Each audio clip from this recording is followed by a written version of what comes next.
Full Disclosure, Doing Your Research Before the Move to Assisted Living by Beth Pratt.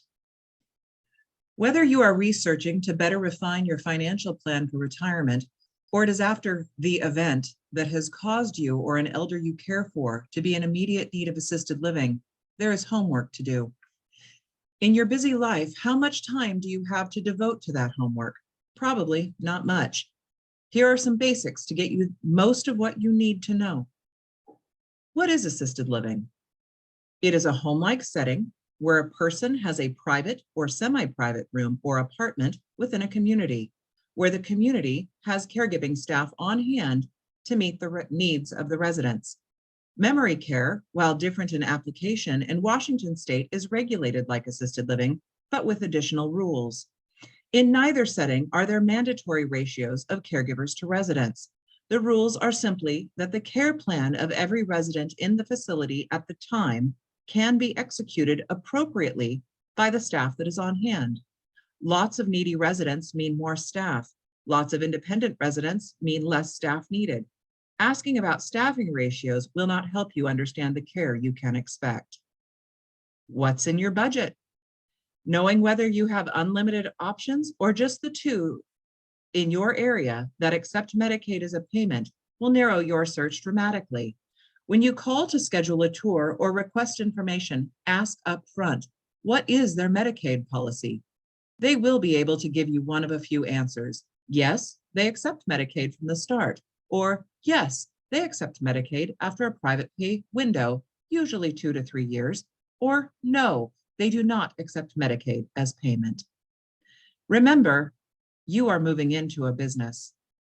When they start handing out fresh baked cookies, take you to that cozy model room and talk about feeling like a family, it is easy to get lost in the warm fuzzies. It is a business, and that nice person giving you a tour probably works on commission. They have rules, rates, and regulations. They may have a resident council that shares resident opinions with management, but you are not moving into a democracy. The decisions about menu, services, who is doing what work, how the furniture is arranged in the common room, these are all made by management. Ask for the rates and annual rate of increases. They may try not to answer you. Some companies base their deposits or rents on what you are able to pay based on your financial disclosure. Some base it on their current occupancy, meaning it will go up or down whether they have more or fewer tenants than their baseline. And some simply publish rate sheets. Insist on an answer. Some sales training in senior housing teaches that the consumer needs to ask you a minimum of 3 times before a salesperson should give you a straight answer. Be persistent. Rent and care are not the same thing. Base rents will go up on an annual basis. So too will care rates. However, there is another factor in the rising cost of care: increases to your need for caregiving services.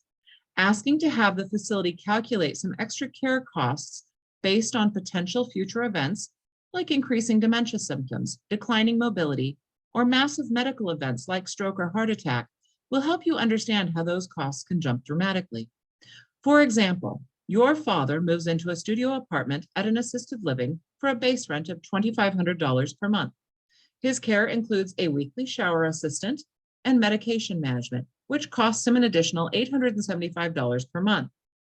3 months later, he has a stroke, is now wheelchair bound, needs feeding assistance, dressing, cueing to tasks, helping with oral care, shaving and grooming, and incontinence support. That just increased his care costs by an additional $2,000 per month. Now, instead of the budget of $3,325 you helped him figure out for a 2-year private pay before he can convert to Medicaid, he now needs a budget of $5,325 a month, and that does not include any annual base rate increases. Disclosure of service must be provided to you. In Washington state, DSHS mandates that each community for long-term care offer their new residents a document called the Disclosure of Service. Often, when you receive a tour packet, either by mail or during a tour, it will be included, tucked in the back of the folder behind all the glossy marketing flyers. The form is easy to spot in the stack of pages. It is black and white, dense with print, and stapled into a thick packet. You need to read this document thoroughly. This document is the legal definition of the care the facility does or does not provide under their license to operate with the state. Read it, then read it again. Make a list of your questions to bring back to the facility and make sure you understand what they will and will not do for you. They may not offer services for wound care or two-person transfers. They may not have an option for a pureed diet or may not have care staff on hand that can assist with eating. This is important information to know. If your parent or yourself has a progressive disease like ALS or Parkinson's disease, what is the likelihood that you will need those services that are not included? A facility may opt to provide care services that are above the disclosure of services. They're legally allowed to do so if they have the capacity. However, they will almost certainly decline to move someone in who has needs beyond that disclosure when they first come through the door. The option is there to minimize the need to move on to another facility once a resident is settled in and has made their home in that facility. Those decisions, though, are at the discretion of the nurse and executive director of the community. Make sure you understand their policies. There are 1,000 things to consider in the life-altering decision to move into assisted living. This list is by no means complete, but it is a strong starting point that will get you the baseline information you need to begin the decision-making process. If the facility you talk with is willing to answer these questions and work to help you understand these choices, costs, and regulations, you have already begun moving in the right direction. Before joining the Esquim-Dungeness Valley Chamber of Commerce as executive director, Beth worked in the senior care industry for nearly 15 years, the last 5 of which as an admissions and marketing director for a Washington-based firm that manages about 20 communities.